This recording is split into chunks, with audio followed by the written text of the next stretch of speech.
Shalom, apa kabarnya? Pasti Anda luar biasa.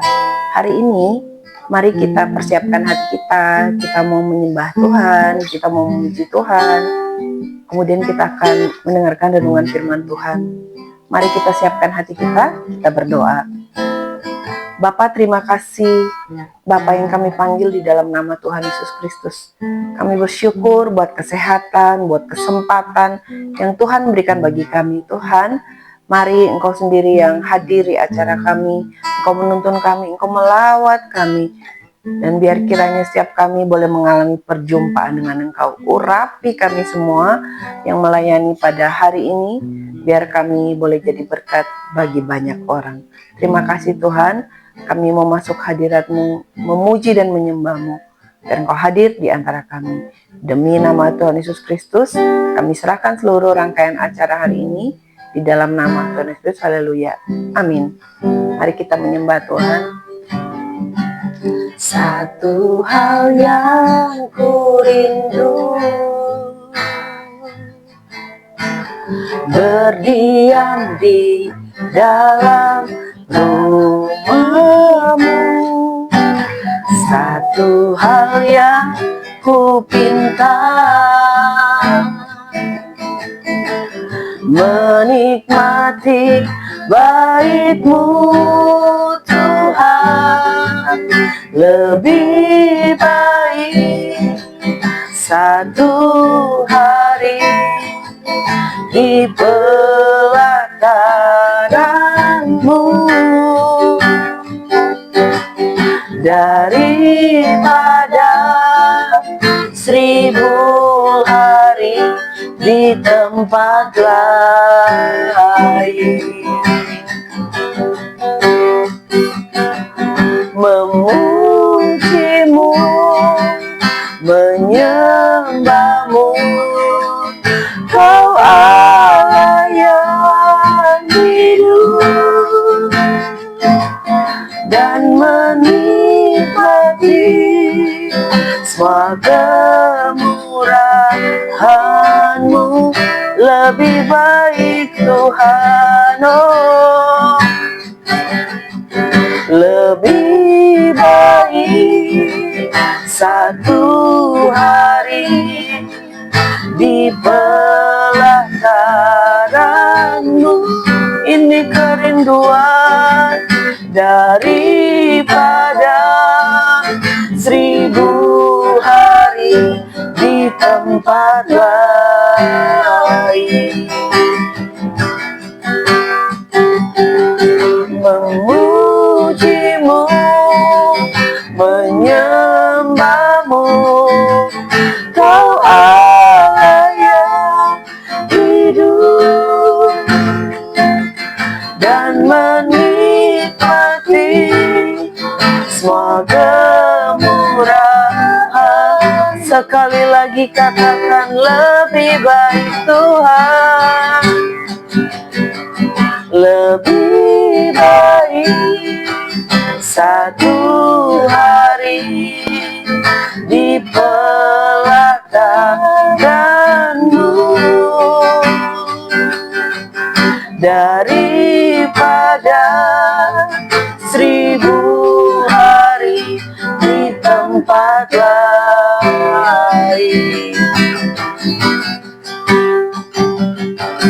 Memuji-Mu, menyembah-Mu, Kau Allah yang hidup, dan menikmati semua kemurahan-Mu, dan menikmati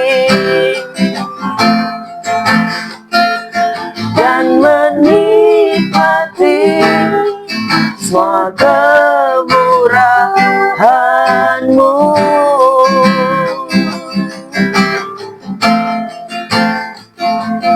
Dan menikmati semua kemurahan-Mu.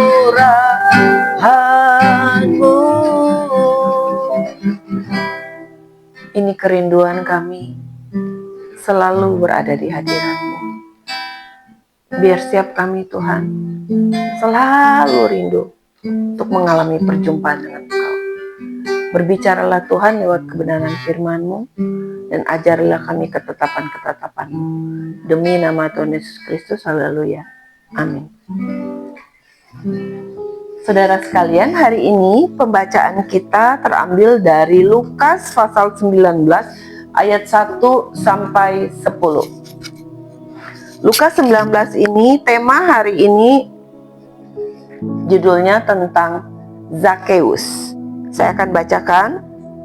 Yesus masuk ke kota Yeriko dan berjalan terus melintasi kota itu. Di situ ada seorang bernama Zakeus, kepala pemungut cukai, dan ia seorang yang kaya. Ia berusaha untuk melihat orang apakah Yesus itu, tetapi ia tidak berhasil karena orang banyak, sebab badannya pendek. Maka berlarilah ia mendahului orang itu, lalu memanjat pohon ara untuk melihat Yesus yang akan lewat di situ. Ketika Yesus sampai ke tempat itu, ia melihat ke atas dan berkata, "Zakeus, turunlah, sebab hari ini aku harus menumpang di rumahmu." Lalu Zakeus segera turun dan menerima Yesus dengan sukacita. Tetapi semua orang yang melihat hal itu bersungut-sungut, katanya, "Ia menumpang di rumah orang berdosa." Tetapi Zakeus berdiri dan berkata kepada Tuhan, "Tuhan, setengah dari milikku akan kuberikan kepada orang miskin, dan sekiranya ada sesuatu yang kuperas dari seseorang, yang akan kukembalikan 4 kali lipat." Kata Yesus kepadanya, "Hari ini telah terjadi keselamatan kepada rumah ini, karena orang ini pun anak Abraham. Sebab Anak Manusia datang untuk mencari dan menyelamatkan yang hilang." Saudara sekalian, hari ini perenungan kita tuh temanya tentang Zakeus. Apa yang kita mau belajar tentang perumpamaan dari Zakeus ini? Zakeus itu, nama Zakeus sendiri itu artinya tuh tulus, murni. Dan dengan jelas Alkitab tuh menuliskan identitasnya, bahwa pekerjaannya seorang pemungut cukai. Kalau zaman sekarang, dia adalah orang yang bekerja di bagian pajak. Tentunya ada hal yang positif dari orang pajak, tetapi ada juga hal yang negatif dari orang pajak. Kebanyakannya yang orang tangkap itu kalau orang pajak ya nggak jujur gitu ya. Dan itu pun yang terjadi pada zaman Zakeus. Dan dikatakan orang pajak waktu itu, oh dia itu nggak ada ampun, kalau sudah lewat bayar denda. Dan hari ini dikatakan dengan jelas identitas Zakeus adalah dia adalah seorang pemungut cukai dan seorang kaya. Jadi jujur dia kaya. Nah, apa yang kita mau belajar dari perihal Zakeus? Yang pertama, Zakeus itu adalah orang yang mau berjumpa dengan Yesus. Pertama, Zakeus itu, poin pertama, Zakeus memiliki kerinduan untuk berjumpa dengan Yesus. Saudara, berapa banyak dari kita kaya ge ente, hidup setengah mati, tapi nggak mau cari Tuhan. Senengnya mencari, menghabiskan waktu untuk apa ya? Untuk hal-hal yang duniawi. Nonton TikTok seharian, pagi peting sampai ka isu kene. Pagi, malam, subuh, wah terus-terusan media sosial. Tidak punya kerinduan untuk mencari Tuhan. Zakeus memberi contoh. Sekalipun dia sibuk, garis bawahi, dia orang kaya. Saya tanya, apakah Anda orang kaya? Anda yang mendengarkan ini, Anda orang kaya? Apakah Anda punya kerinduan yang sama dengan Zakeus? Mencari Yesus. Pengen tahu Yesus itu seperti apa? Yeremia pasal yang ke-9 berkata,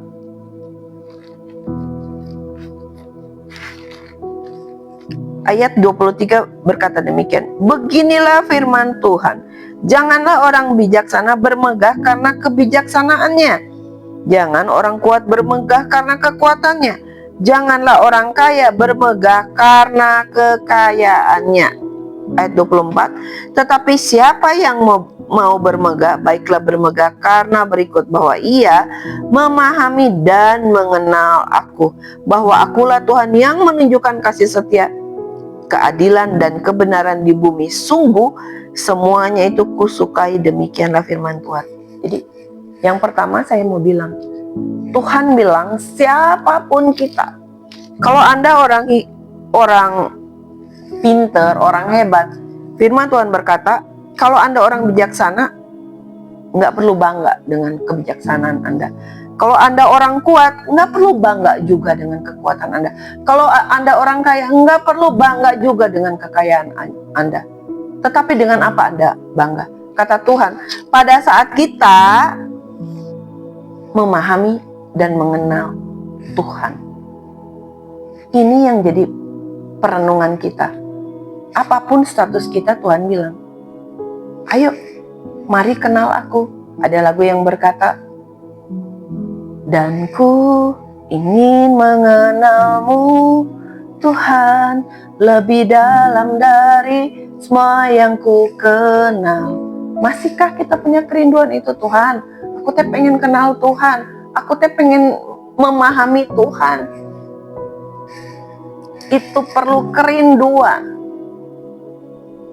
Itu perlu kerinduan hati kita. Sama seperti Zakeus, dia bilang, seperti apakah Yesus itu?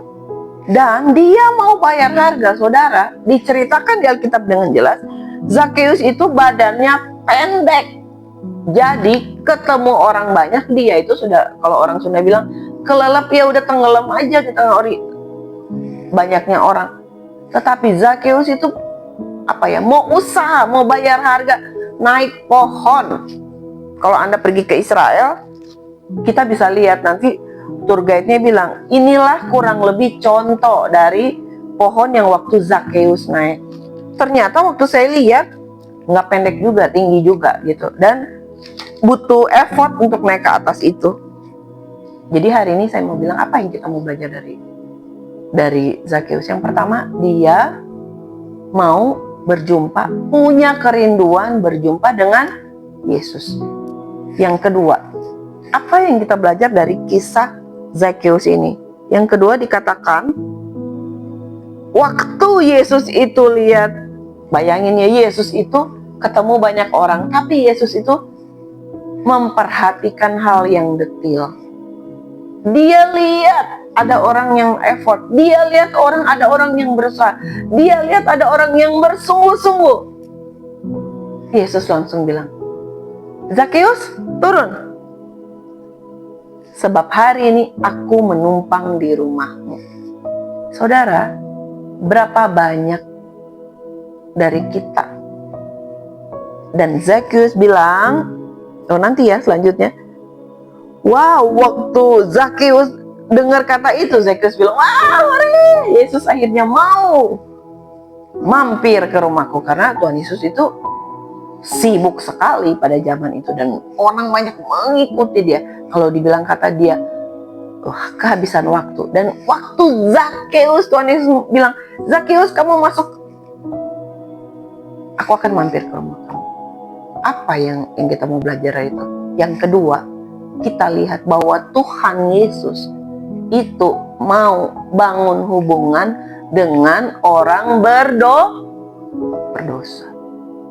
Berapa banyak dari kita ya lihat orang yang berdosa dijauhi. Kita mah eksklusif. Saya mah tidak mau ternoda dengan dosa Q, katanya gitu. Saya tidak mau terhamili dengan dosa U, gitu. Lalu saya bilang, Tuhan Yesus saja kasih contoh, enggak. Tuhan Yesus bilang, ayo kita makan. Ibarat kata kalau bahasa gaulnya, yuk orang ngape ayo gitu, yuk kita ngape. Kenapa? Tuhan juga mau bangun hubungan dengan orang-orang yang berdosa. Itu sebabnya ayat yang terakhir, di ayat yang ke-10 tadi dibilang, sebab anak manusia datang mencari dan menyelamatkan yang hilang. Berapa banyak dari kita, orang cari kita jual mahal, Orang teh pengen tahu tentang Yesus. Yesus tidak seperti itu. Yesus bilang, aku mencari dan menyelamatkan yang hilang. Jadi sebagai orang Kristen, sebagai anak Tuhan, mari coba Anda renungkan. Berapa banyak, apakah ada orang-orang di sekeliling Anda yang masih orang berdosa, termasuk kalangan orang berdosa? Yang masih belum, dosa nama loba, tung deket-deket lah, jeung jalema eta, cina gitu. Jangan deket-deket dengan orang itu, dosanya banyak. Kalau orang bahasa Indonesia terjemahin gitu. Jadi saya mau bilang, ayo ketemulah dengan orang-orang yang berdosa itu. Tuhan itu bilang, Matius 28 itu, kamu pergi beritakan Injil. Bukan kita di rumah nungguin kalau ada undangan, baru kita pergi. Bukan, kita yang keluar mencari jiwa. Kalau ketemu orang berdosa, ayo diajak makan, dilayani, jangan dijauhi. Ingat, jangan dijauhi. Dalam arti bukan berarti gini, jadi ada alasan. Jadi saya mah bergaulnya sama orang berdosa, saya mah pengen nyobain dosanya. Jangan, awas loh.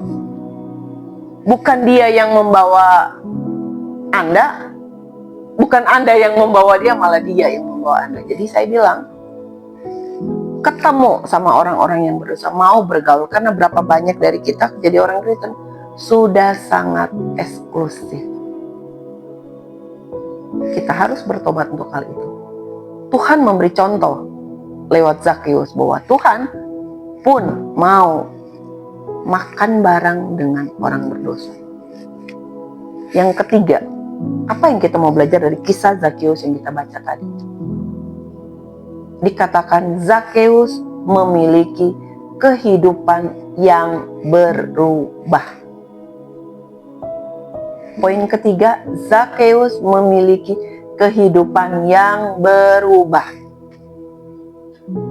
Setelah dia berjumpa dengan Yesus, setelah dia mendengar Yesus mau mampir ke rumahnya, dia langsung bilang, Tuhan, kalau ada orang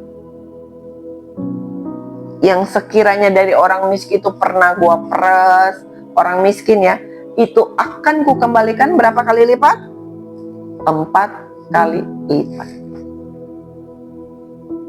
Jadi dia mau bilang nih, gua tuh mau bertobat, gua tuh mau berubah. Kenapa? Karena, dan Tuhan Yesus bilang, wow, waktu dia bertobat, waktu dia menyatakan perubahannya, Tuhan bilang, ada keselamatan di rumah orang ini. Apa yang kita mau belajar? Berapa banyak dari kita ada di gereja, sudah ada di gereja 7 kali, 7 hari, 24 jam di gereja terus. Begitu pulang ke rumah, kelakuan balik lagi, dosa jalan terus, ngamuk jalan terus, merepet itu mengeluh, bersungut-sungut terus, marah-marah terus. Tidak ada tanda-tanda pertobatan dan perubahan. Zakeus baru ketemu dengan Tuhan, dia ngalami perubahan. Bu, itu saya mah dulu mah saya bertobat. Sekarang mah saya mah kepahitan, Bu. Jadi Bu ya, udahlah nggak usah ngomong-ngomong bertobat. Gitu. Saya mau bilang hari ini, bagi Anda yang kecewa, sorry, Anda harus bertobat. Kenapa? Supaya Anda selamat. Tuhan Yesus dengan jelas menuliskan keselamatan ada pada orang yang mau berubah dan bertobat. Jadi hari ini kita belajar 3 hal dari Zakeus.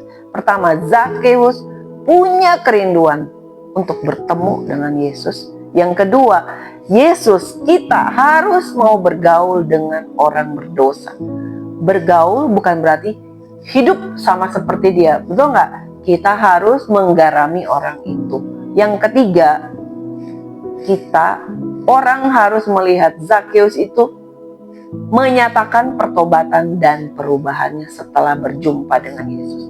Hari ini saya akan mendoakan Anda. Bagi Anda yang bilang, Bu, ada ya teman saya, dia tiap hari ngalami perjumpaan dengan Tuhan, tapi Begitu di rumah dia tidak bertobat. Hari ini saya mau bilang, untuk orang-orang yang seperti itu, mari kita bertobat.